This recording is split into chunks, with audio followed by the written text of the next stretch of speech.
Okay, recording started. Okay, hello everyone.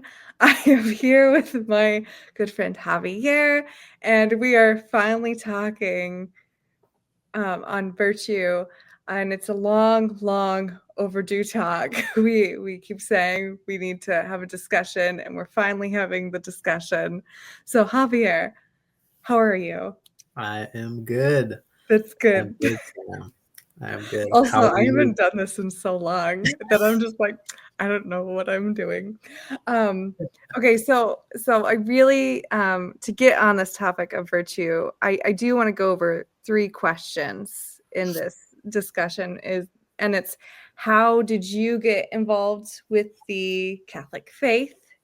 And then what is virtue to you? And then finally, because I feel like this is where most of our discussion has gone with this. What misconceptions of virtue do you see on platforms like social media? Oh So man. if you could start with your like journey to Catholicism, that would be awesome. I mean, I have to say, like Thomas Burns probably been my biggest influence, right? He wrote Seven Story Mountain. Not that I've read it all or finished it, but I've read other of Thomas Burns' works, and that was a big influence on me. Um, I think Catholicism, I'm just like a really big sucker for the art. Mhm. Artwork, the Same. saints, the sacraments. I mean, that's basically Catholic right there. I mean, I just kind of found myself there. I think the only thing that might be basically a tie up would be like, well, Orthodox Christianity has that stuff too. Mhm. Um, but I have to say, I think after I got into a catechism class, so I'm in a catechism class now. And I have to say, I think Mary's been the real pull for me. Because Catholics just like they love Mary. So yeah, I'm finding like a new love for Mary, and I think yeah, I just feel like it's starting to feel like it's a good one to pick. Yeah, that's kind of how I was because well, I started in like a Catholic high school, and so I got into Catholicism that way, and I think I just kind of got bored, and I wasn't really in that point in my life where I was really thinking about religion and virtue and any of that stuff because, when you're in your young 20s, you don't quite know what you want in life. I mean, some people do, but I would say the majority of people are still kind of searching. And then I came back to it because I don't know, there was something about it that felt very much like home to me. And I think it was just the music and, like you said, the art. And ever since I started studying the masculine and feminine and what they really universally mean, I was so excited that really Catholicism is the thing that talks about Mary the most. From what I've found, and Mary is kind of to me a symbol of the feminine and the mystery of it. And that's another thing is there's so much mystery to it. And um I guess when I went back, I felt like in regards to virtue, I felt like I could actually think for myself on what virtue was to Hmm, me. So I okay. don't know if that makes sense, but I guess, yeah. And I'm assuming that was the second part of your question, right? Like, what does virtue Yeah. Yeah. mean for me? Um, so virtue is interesting. I mean, I don't know if I can give like a definition, Mhm. but I like virtue ethics because it doesn't give you a formula. to how to respond, which is the difficulty of virtue ethics. You basically have to find the mean, right? There's Mhm. if you do something that's in excess, that could be bad. If you do something in that's deficit, that could be bad. Um, and so virtue ethics, I feel like, I mean, it's really the saints that kind of got me into virtue ethics, right? Like the saints, the Mhm. mystics, what does it mean to have humility? What does it mean to not judge? Like these are all like very seemingly obvious things, but also Mhm. like when you dive deeper into it, you're like, yeah, what does that even mean? Like, what does it mean to not judge? Because I'm judging all the time. Daniel Gardner, just to name drop him here, he calls it like assessing versus judging, right? Like, so we always assessing. Mhm. Um, that's typically what we might call judging, right? We're always making mental judgments, meaning like we are assessing. Um, but then the other form of judgment, what does it mean to not judge? Is kind of more like don't condemn someone, right? Mhm. Like don't just because they did something wrong, right? Acknowledge they did something wrong. We can acknowledge that. They can acknowledge that, but you don't condemn them, right? Which is much different. It's more like it's kind of like saying you cheated on a test.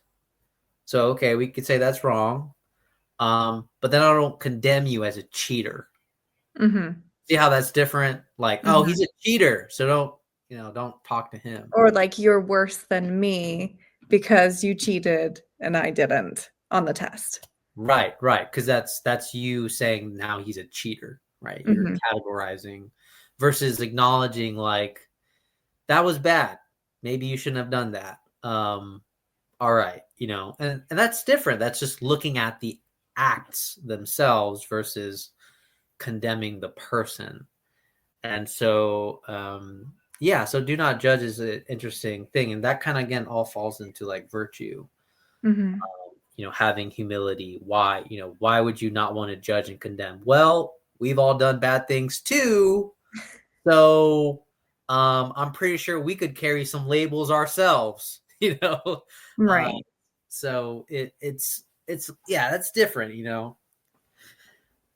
But yeah, I mean, it's really the mystics and the saints that really got me on this idea of virtue and how difficult it is. I think I'm really attracted by how difficult it is and how Mhm. much, you need God to help you.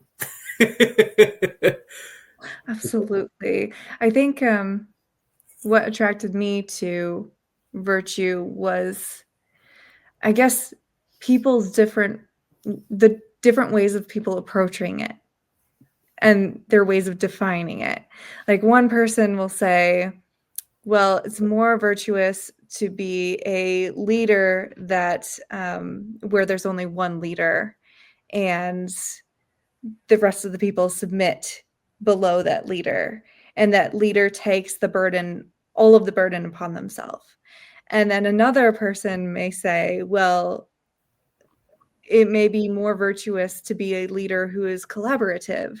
And I always found that very fascinating, to see how different people interpret different types of virtues. Hmm. Like,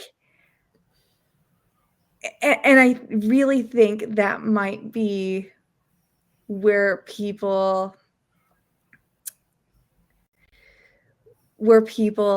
disagree.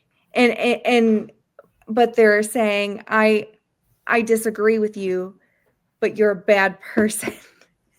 Hmm. And instead of saying you just have a different virtue or definition of the virtue than I do, you know.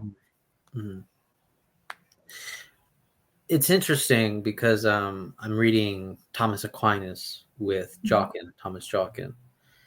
Um, And your examples that you gave are great because I'm thinking about how Aquinas would approach them. And he would kind of answer like, well, it depends, right? Like, what's the situation? What's the circumstance in Mhm. which it would be more prudent to have a leader that is all the way at the top and kind of the bottom versus a more collaborative Mhm. leader, right? So, for example, like children, the adult probably wants to be the one on top, right? Yeah. Like, right? Yes. Probably, but most likely. It would be chaos. You could be collaborative, I guess, but Mhm. it means like you would be possibly, it could be chaotic, right? I'm not talking about like complete authoritative parenting, but just like, you know, kids would look at you as the source of the rules, right? Um, Right. you And can still be sorry, just to, collaborative. Go before I ahead. forget my thought, but it makes me think of this gentle parenting that's Right, going on right now, where parents are trying to collaborate with the kids, right, but there's so many instances where you just need to be the leader and guide the kids because the kids need that structure to actually know like what's right or what's wrong. right. So, yeah, sorry to interrupt you. No, no, that was great. I mean, and in that case, like this is where virtue ethics, according to Aquinas, can help us because it it's more about who's the kid that we're talking about, Mhm. right? Um, it can't just be any kid. It has to be like if the kid is generally well behaved, then you're probably okay with doing collaborative things, Mhm. right? Like, but if you're like, yeah, he kind of needs a little bit more hand holding, he needs a little bit more limits and boundaries, then like you probably got to do it. Like this is prudence right here. Like this is the authoritative kind of stance. So it's more about Adam Phillips says this wonderful thing. He says, because he used to be a child psychotherapist, so he's like, the parents have to be whatever the child needs, Mhm. right? So it's not this um, simple dichotomy of okay, authoritative parenting is better, or gentle parenting is better, or worse, or less, or whatever, or there's a third option. It's all about the prudence, essentially. And Mhm. this is what basically Aquinas divides intellectual virtues and moral virtues. Moral virtues like temperance and geez, I'm like forgetting them now. Uh, it's like temperance, fortitude, Me and too. like a few others, It's right? like you hit the Um, record button, it's like, what is a virtue? Like, right, right. And then there's like the intellectual virtues, right? And yeah. prudence is one of them, right? Mhm. And so you need prudence in order to gauge how much temperance, how much fortitude you need. So again, it's the same thing with like children, right? Like how like where are the passions in the child essentially? Like is he kind of unruly? Okay, so that means you might need a little bit more temperance on him, right? That means you Mhm. have to put down the law a little bit more. um but if they seem to be more cooperative, then it kind of seems silly to be like laying down the law so harshly, right? So it's like all about prudence, in that sense, right? Especially when it's like the morality of how do you take care of our children or whatever. But Mhm. again, I don't have children, so this is where like I would fall short here. I'm only giving a kind of like what would Aquinas say? Yeah. um No, I think you're doing a very having a very accurate, take on this. like what would Aquinas say in a moment? So because I understand like parenting is probably much more difficult and less obvious, um and all this stuff, and of course there's like also pressures, right? Like Mhm. pressures from other parents, they judge you, they condemn you, that's probably what definitely scares me away from being a parent, is just this definitely this condemning kind of judgment of like, Mhm. wow, this person's a horrible parent because they just let them run wild, or or they're just not putting their foot down, or wow, they're putting their foot down too hard, or like there's just all these Mhm. things that are really judgmental, and I can definitely see why parenting is super scary and anxiety provoking and are you doing it right? Am I doing it wrong? You know? That first year is just like and I would also say about those types of virtues, um, you're not going to know how to go about it right away. Mm, And I think that's something that a lot of people don't take an um, account of because it's like when you become a new parent, your baby still kind of is like this little potato. And you're like, I don't know how to parent. And it's just kind of you're like you're thrown into the world of parenting. Just to bring a little Heidegger in there. You're thrown into the world of parenting. And and so those types of virtues really require a lot of basically all of your attention to be turned to the child to develop the virtue in yourself as a parent. And I would say that mothers kind of go through this virtuous transformation no matter what, because it's like if yes. you don't take care of the baby dies. And and so it's like and not saying that men don't go through their own transformation, Mhm. but it's like women are so um tied giving birth to that child, they are just thrown into that virtue. And I think that's why there is one so much judgment towards women, because I think we just kind of expect women to know how to go about that, Right. when really, again, it's one of those things that takes time. Like my both of my daughters, they have two completely different personalities. Mhm. One is more like a little more perfectionist, anxious, and my second one is just like, I don't care what you say. I don't care what you do. I'm gonna give you my opinion anyway. And so those those two different personalities, you have to approach them both very differently. I would say my my oldest, a collaborative leadership is a lot easier. With my youngest, there's more authoritative until she kind of learns, Mhm. hey, you gotta behave in these instances to get to that collaborative Mhm. leadership. Mhm. And also to kind of like shift the focus as well, when we talk about things like respect between spouses. And Mhm. I think this is where a lot of misconceptions and arguments happen, is because two spouses will have a completely different idea of what like respect looks like. And that can be very, very difficult to navigate, especially if you yourself don't know like your triggers, your anxieties, and haven't really studied yourself to T. I think when it comes to those types of virtues, I think not necessarily time is required, yes, but also really, really knowing yourself so Mhm. that you can understand and assess the other person as well. And Mhm. and also what does listening look like to each person? And so do you have anything to say about that? Yeah, yeah. So I'm gonna backtrack a little bit about what you said about the motherhood. Should they Mhm. know?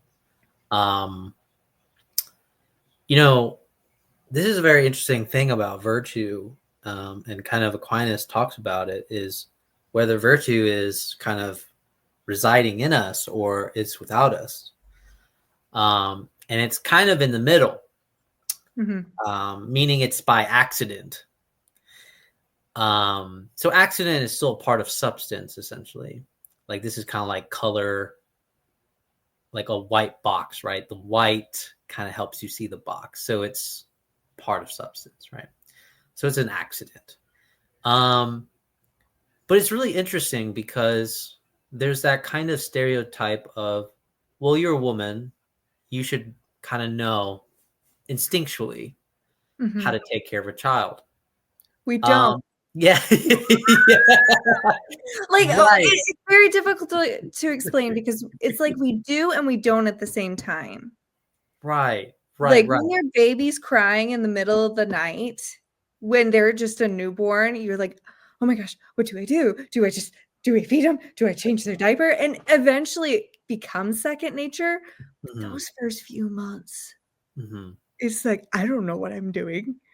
Yeah, and Like, and second nature is another way of saying habit, which mhm, is which is what virtue is. Virtue mhm, is a habit, and at least per Aquinas and Aristotle. And so, yeah, it's really interesting that I think like going back to Aquinas is like really kind of like blowing my mind in the sense of like, yeah, it seems actually harsh to say, oh, a woman should know, even though there's like a sense that but the reason mhm, why you don't know is because, well, it's your particular human being, your particular potato that you're trying to take care of. And so it's not just this, it's because virtue is not a preset formula, you mhm, know.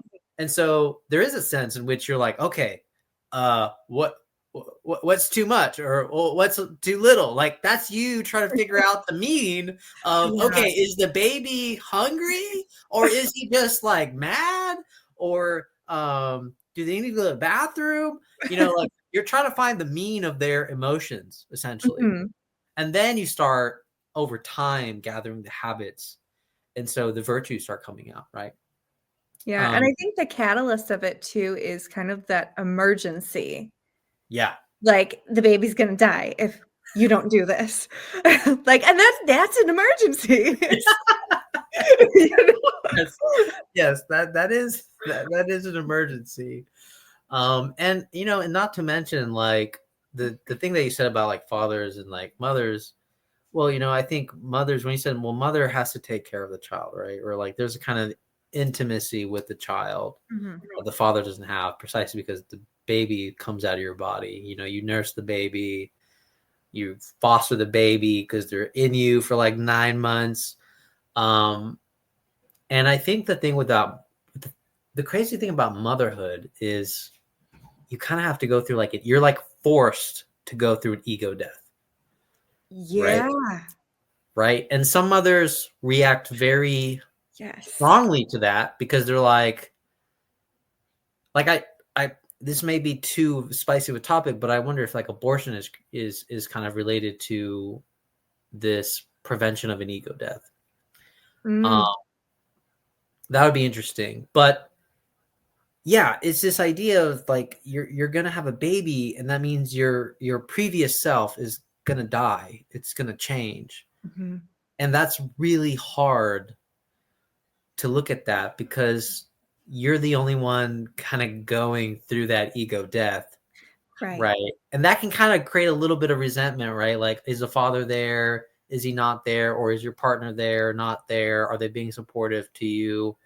Because now it's like your self is completely annihilated. And then now you're just taking care of this, I'm going to keep using your word, potato.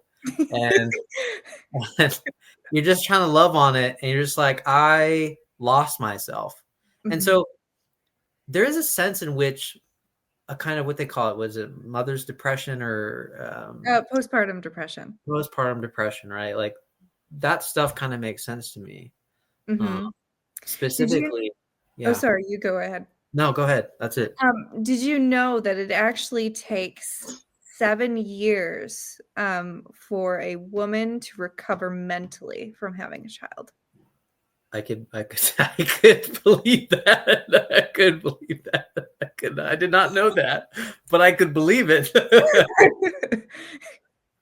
Jeez. Yeah, um, and you worded it perfectly when you said ego death, because that is exactly what happens, and it's nothing that you can really explain to other people, and it's really nothing you can warn.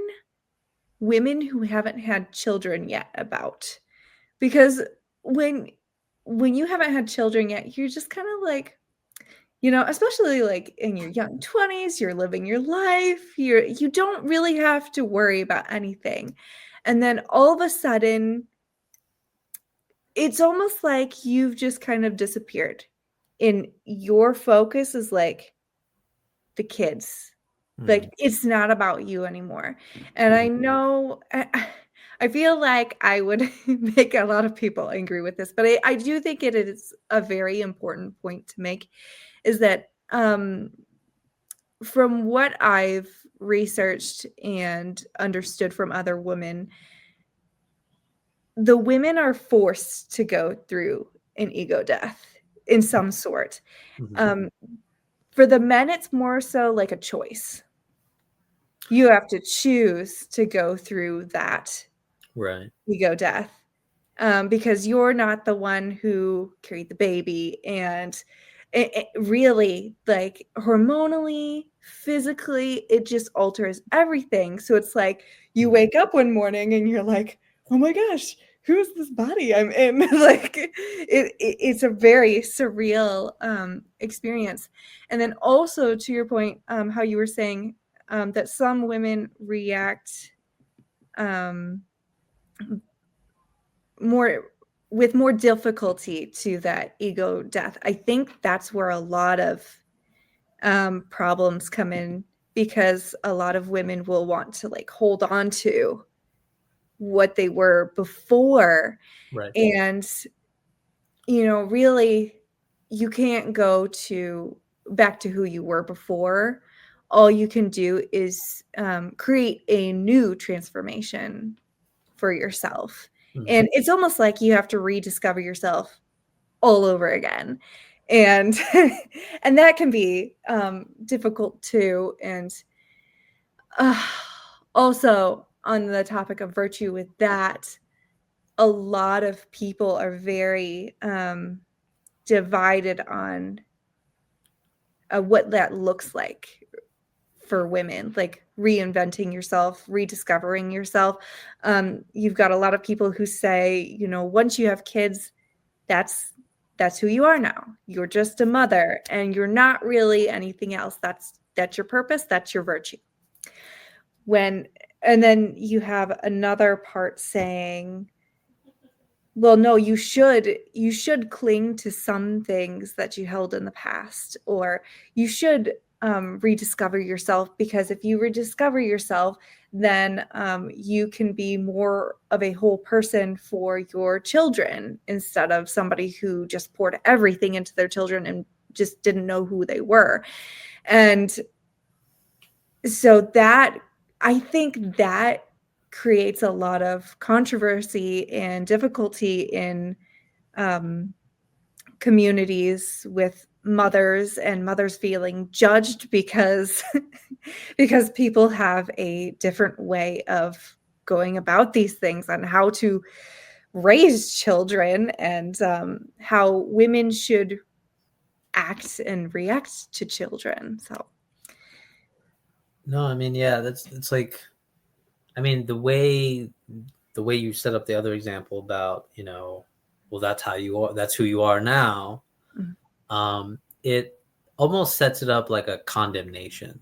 mm-hmm. Like, that's it. You have a child. You're a mother now. That's it. This is the way life is. Um, I mean, this goes back to the judgment theory that I was bringing up. Just because you have a child doesn't mean that you're necessarily confined to the category mother. Yes, you are mother. You're also many other things. Mm-hmm. The question then becomes, well, how do I navigate this? Being a mother, other things that I am, do I postpone them? Do I find a way to fit them in? I've found a lot of interesting kind of answers to this, because some women kind of look at it like, okay, I'm going to be a mother for 18 years, and then they're gone, and then I'm going to focus on me. I'm going to do all the things that I want to do. I'm going to find myself. I'm going to be independent.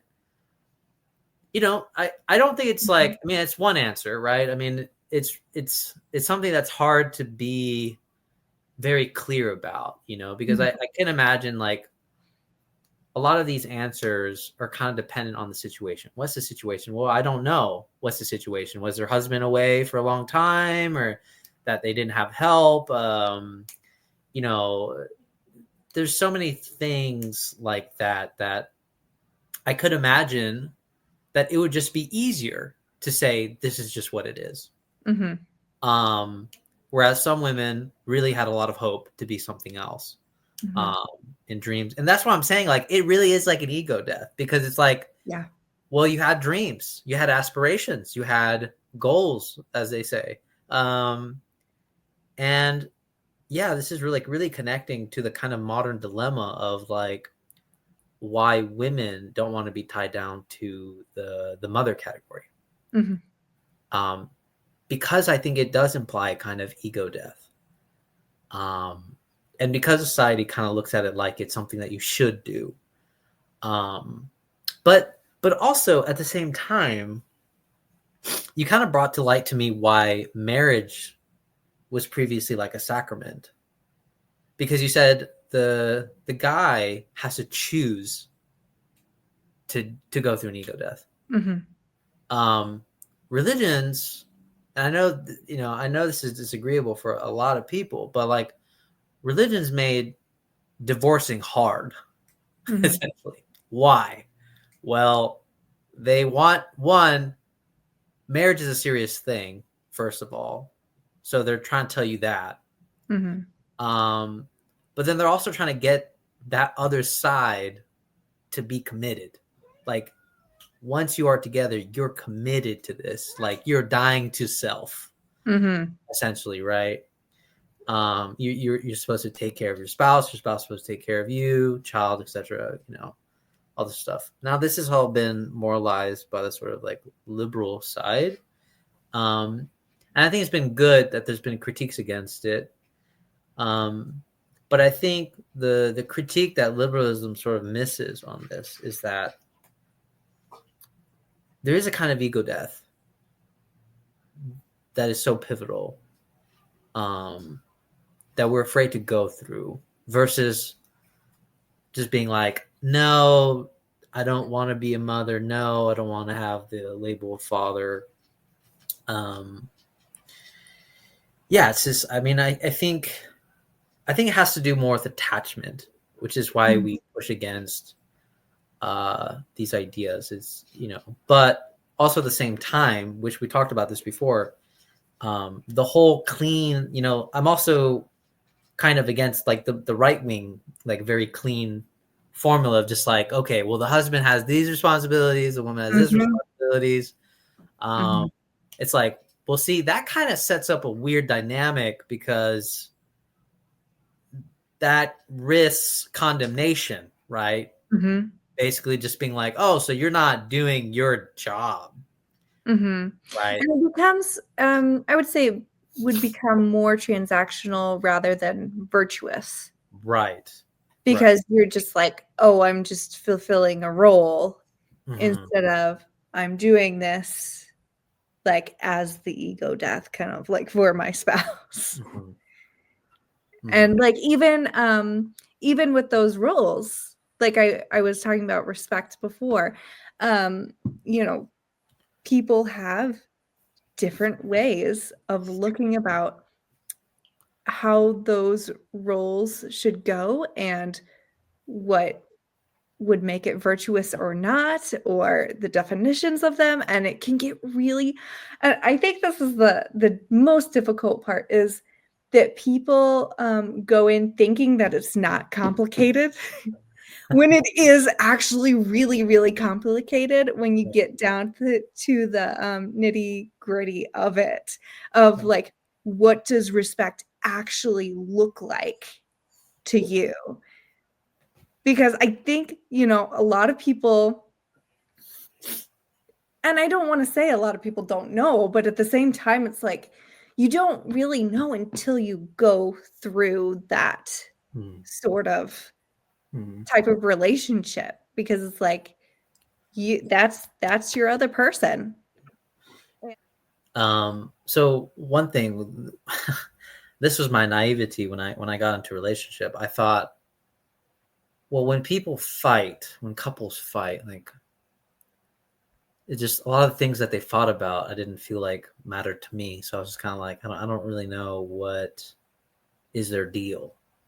Mm. Um, so when I got into a relationship, and I still am, because I said that past tense. My girlfriend would kill me. So yeah. So when I got into a relationship, um, I noticed something very interesting about when my girlfriend and I would get into like, what people would traditionally call like arguments or fights. I noticed that most of them had to do with our anxieties. Mhm. It had to do with our anxieties about our past Mhm. and how we trigger each other because something happened in our past, Mhm. right? And so there's this weird, and this is why like I have this weird thing with like when people say like, well, respect my boundaries, or this, it's funny that boundaries is tied up with respect. Yeah. It's a weird thing. Um, so when people are like, oh, you need to respect me, um, I guess there's several ways that we can understand it, right? But there is one way that I think is a little bit dangerous, which is a way to obfuscate or not ever face our anxieties. Mhm. And that's the kind of ones that I'm very wary about, because there's a lot of boundary creating and respect me's that kind of just say, hey, that's an anxiety for me. And you know that, so don't cross it. Mhm. Um, and I think for a lot of people, that kind of seems intuitive to be like, well, yeah, okay. The problem that I have with that is that it starts smothering the relationship. Why? Because it's not only that you have an anxiety, I also have anxieties. In fact, our anxieties could trigger each other's anxieties, like a domino Mhm. effect. Mhm. And so now we're just creating rule after boundary after boundary after boundary. And then we're just like shooting each other down every time one breaks it, every time one bypasses it. And we're just like, biting each other's heads off because one stepped on the other's boundary, but then because you stepped on that boundary, you stepped on my boundary. It's just like a mess. So then it goes back to like, what's the definition of like a boundary? And Right, right, right. And this is funny because like Daniel brought this up. It's like boundary is a kind of like a really poor metaphor, Mhm. because that's weird, right? Like we're supposed to be in a relationship and there's supposed to be something dividing us, Mhm. right? Versus like a house, or it's weird. Like a boundary is like saying I got this fence post and you can't Yeah. cross it. And there's Um, always going to be triggers. There's right, always going to be something that comes up, whether externally or internally.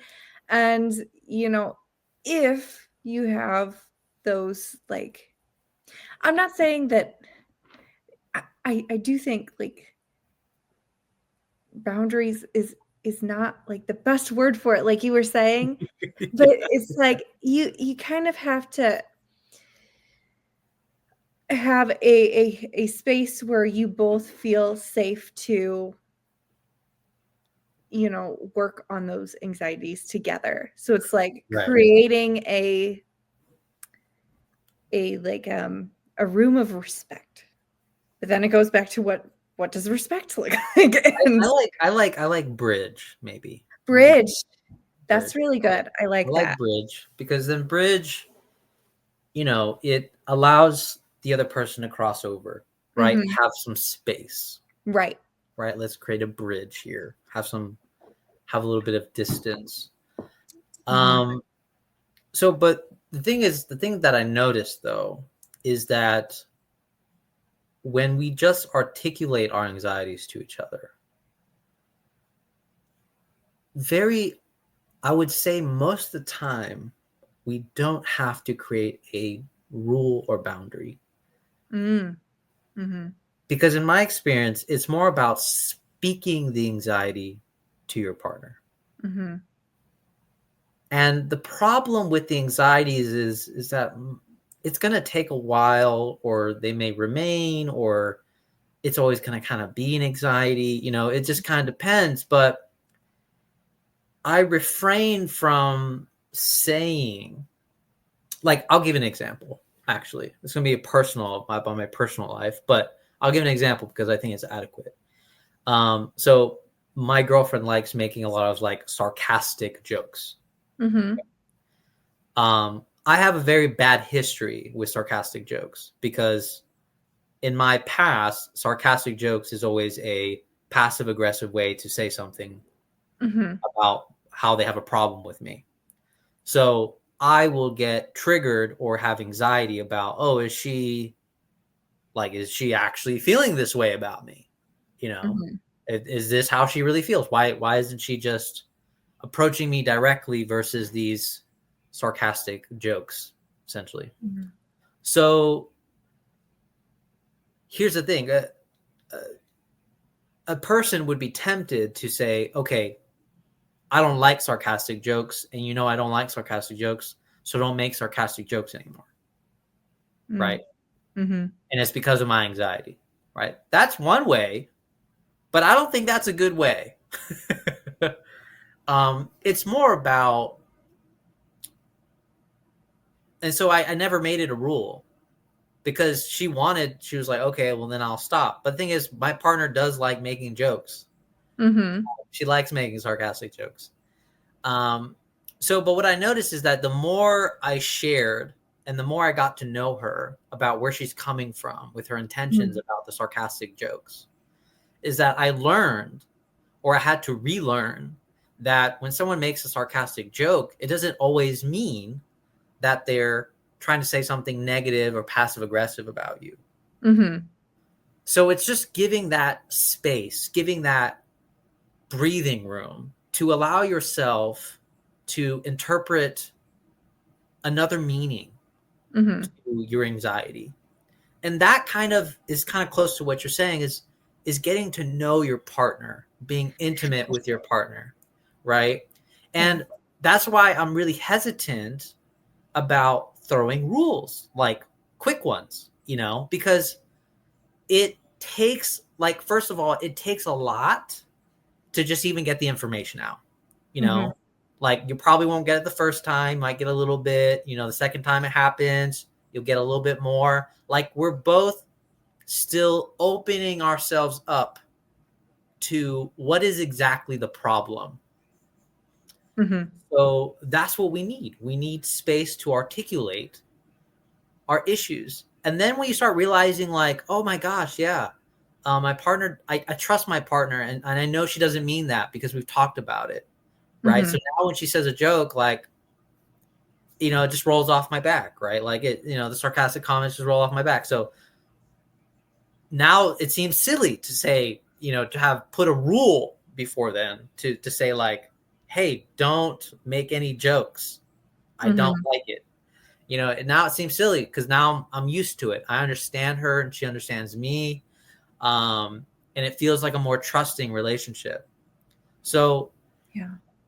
that is why I am very hesitant when people just want to throw rules. I'm basically like, let's, as much as we can, to not throw a rule, Mm-hmm. right? Let's like try to really just like talk it out. What's going on? Where is this coming from? And that's hard. That's what people don't want to do, right? Yeah. Sorry, this makes me think of the trend that's going around that's like we listen and we don't judge. Yes, that's right. You That's right. know? That's right. That's I right. I think it's kind of weird that they're putting it all on the internet though. I Yeah. mean, people are really open now. Which is okay. That is another weird thing to me, is that people are so open on the internet about so many things, but I feel like really opening up intimately to people, just even family and friends, is becoming more difficult for us. Right. Right. So, and I Right. was going to say something else to piggyback on your point, but I forgot it. Also, I'm really bad at sarcasm. I just don't get it. I mean, we're in the same boat. I also don't It get just it. flies right over my Yeah, I head. know my girlfriend gets frustrated by that. Well, I'm a person who takes things very, very literally, It's a little and bit of I artism. well, because I don't get half the jokes unless they're like literal jokes. Then I'm like, oh, that's so funny. But if it's like sarcastic, I'm like, I don't know what's going on. Yeah. Yeah, no, I feel the same way. Sarcasm just like flies right over my head, and I'm like, what? I can't take a joke. I didn't understand it. Same. Same.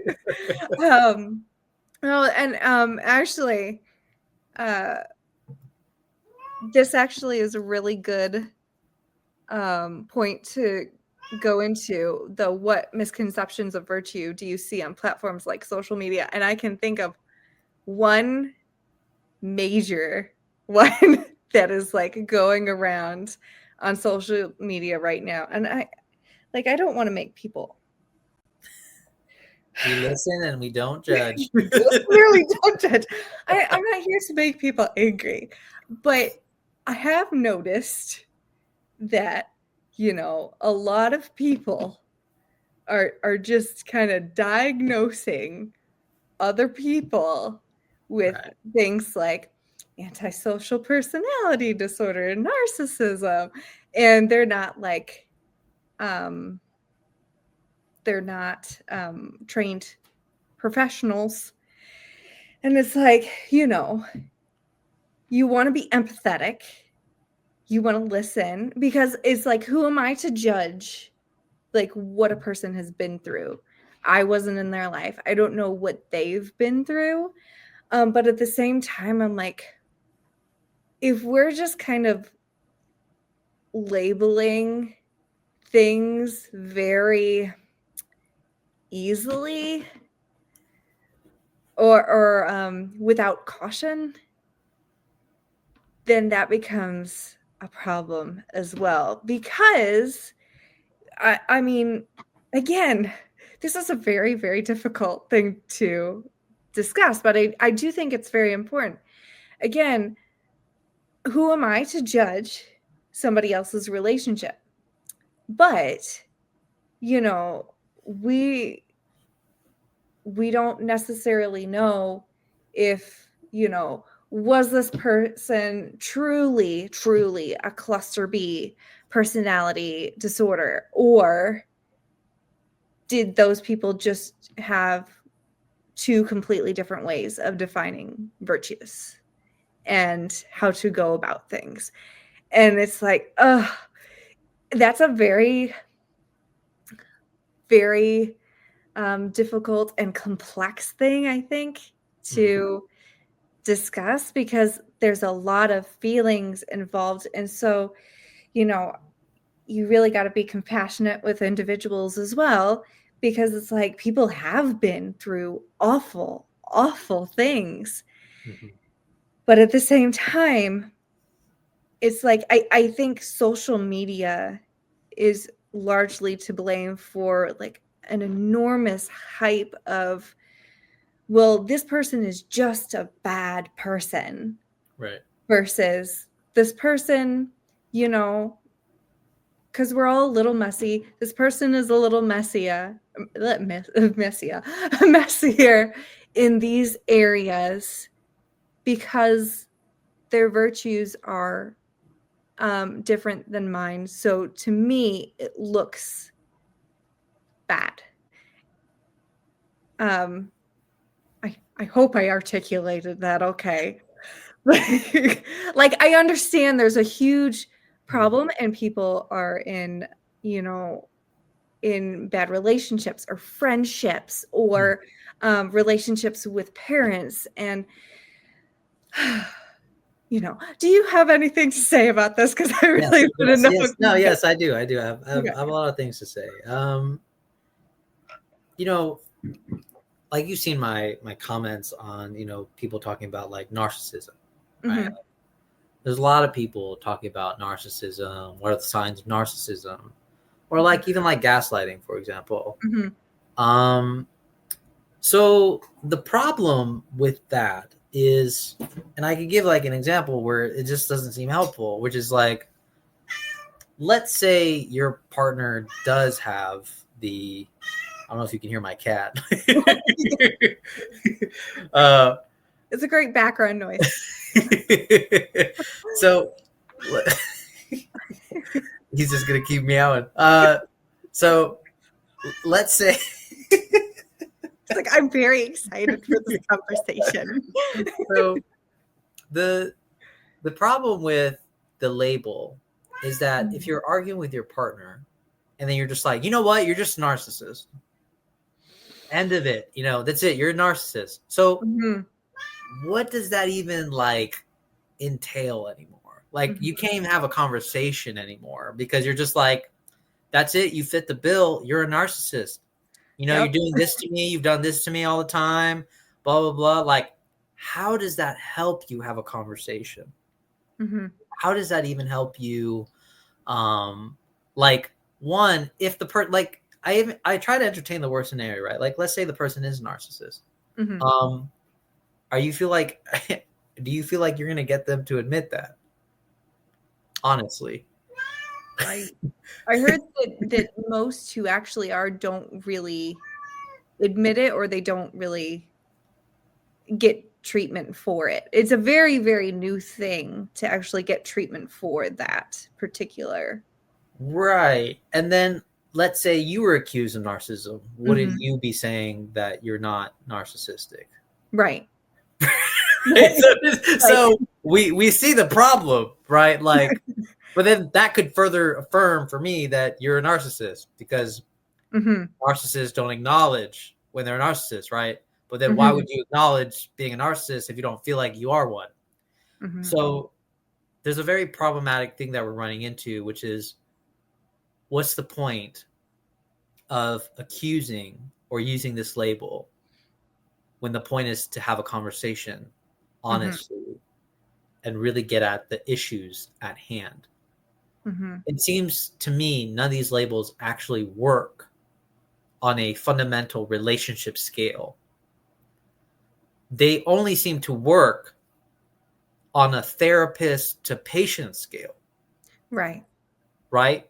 Why? Because the therapist can point things out to you where you don't feel like things are at stake. And on top of that, you're also open to being helped, right? Because you are in therapy. Mhm, So there's a kind of openness. But if you're angry with your partner, if you feel like you're suffering with your partner, mhm. and I would say narcissists, gaslighters, they all suffer. Um, what does an accusal even do in that moment for them? Right. It Oh, probably yeah. makes it worse. Like Right. And like it doesn't do anything other than perhaps make the person throwing the accusation feel a little bit better, like, ha, I nailed you down. Mhm, But that's a very that's like a very malicious, angry thing to do at this point. mhm. Because it just There means that yeah, go ahead. sorry, and there are instances where, people, like, actually can't talk to the other person. And I do wanna say I acknowledge that that is a very real thing, and, Right. that space where, both parties would listen isn't there. Hmm. Um, but yeah, that just labeling it and being like, well, you're just a narcissist, or you're just a psychopath. A psychopath is apparently the new one. And um, uh, it creates a lot of difficulty. And Mhm. um,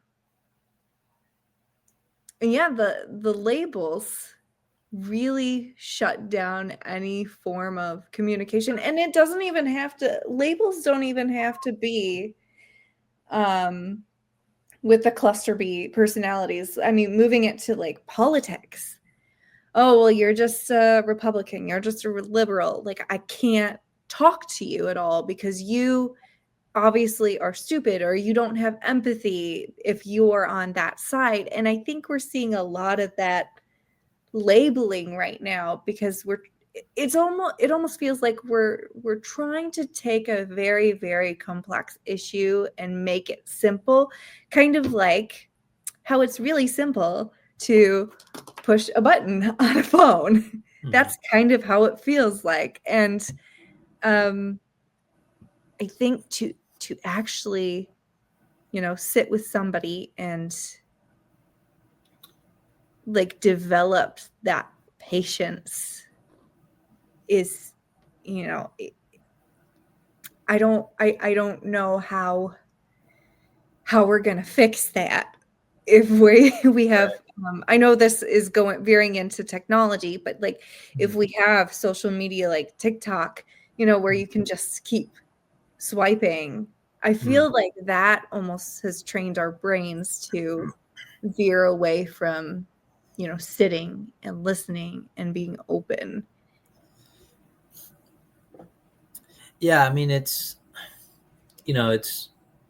one of those things where, you know, the reason why I started veering my attention to God and Catholicism is, one, I read this wonderful book. It's called, gosh, if I can remember, um, You read a lot of books. I do. Life. It's a Life of One's Own by Marion Milner, Okay. and she wrote this book before she became a psychoanalyst, or training. She went through training before she went through training, and it's basically a diary, a journal of her trying to discover what it means to be happy. Mm. And at first, she thought she could go very rationally, list things out: what makes me happy, what doesn't, what seems to bother me, what's my likes and dislikes. Um, but then she started noticing that doesn't work either. There's something going on with, she's still feeling anxiety, she's still feeling agitation. Well, fast forward, kind of spoiler alert, fast forwarding through the book, she starts realizing that if she pays attention to something really deeply, Mhm. she's able to forget herself. And when she's able to forget herself, she's noticing that that's it.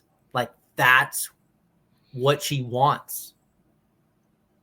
Um, that's all Perfectly that, said, right. Javier. That's all Perfectly that she said. wants. Right. And that's all that she wants. And this is my interpretation, is that it kind of like that book brought me back to God, Mhm. because I was like, this is a way better argument than proving to me God. Because I Mhm. was like, God as the ultimate object of attention is the only way I can forget myself. Mhm. And like, that's what I desperately need. I desperately need to forget myself. Yeah. And so prayer, silence, contemplation, doing the rosary, I desperately need it. Right. And I finally understand why prayer is so freaking important. Mhm. Like, now it feels like life or death to me, because I know what's at stake here. Right. Mhm. Um, and so that's why I don't like moralizing technology, but that's why when your attention is being manipulated or being guided all the time, to either always be constantly aware of yourself, or maybe, I can't admit you can forget yourself in the midst of the scrolling, but it's not something that is going to actually heal you, Right. right? It's not a conscious forgetting. Right. So it's something that's not going to heal you. So the question then becomes, what is the object of attention Mm. that will really heal me and allow me to forget myself? And so that's why I also been, like for me, like prayer, like I think one thing that I kind of said to myself when I started doing these practices was like, my capacity for silence really shows how much little pain I can take. Mhm. Right? Like, sit down for like 20 minutes and you're itching like a bugger, man, Yeah. and it already shows you that you're such an agitated, anxiety induced, angry, sad, bored human being, Mhm. and it just to sit there for like 20 minutes and be silent is like, just reveals all those things. Right. And so, yeah, I'll be curious. I totally forgot I what with that. I we don't have a lot of time left. I was gonna let it go to like 10 more minutes, but I do want to say when I started coming back to Catholic Church, I would just kind of sit in the pew myself, not in a mass, and just sit there in silence. And I like my phone would be in the car, and I would just stare at Jesus on the cross. And that's all I did. And like sometimes it made me cry just because it was almost so overwhelming to just sit in the silence of God and having that be my object of attention. And sometimes I would stay after mass and just like say the Hail Mary just to bring myself to attention again. I love going to church as almost like a reset, a cleansing, like before I'm thrown back into the world, as Heidegger would say. Um, but and also one thing I really love about the Catholic Church is that there's really, besides the peace be with you, there's not a lot of like commingling and community going on while the mass is going on. Like, I think that's one of my pet peeves. Everybody has their way of doing things that they like to worship God, but when I'm there in mass, like I'm there with God. Like I'm not there with like to talk with other people and to chat. Like that's my time with God. And that's something I really love about the Catholic Church. Yeah, no, absolutely. I mean, I think like, just like the sacraments, and it's funny. My mom used to say, because this is when I did not like going to church when I was a child. She used to be like, and my mom wasn't like a theology or like philosophy major or anything. She's just like a regular person. But she'd always say this to me in terms of just like, how when you're sick, sometimes you go to the hospital. I was like, yeah. And then she's like, well, same thing can happen with your soul. Your soul gets sick and you Mm, need to go to church.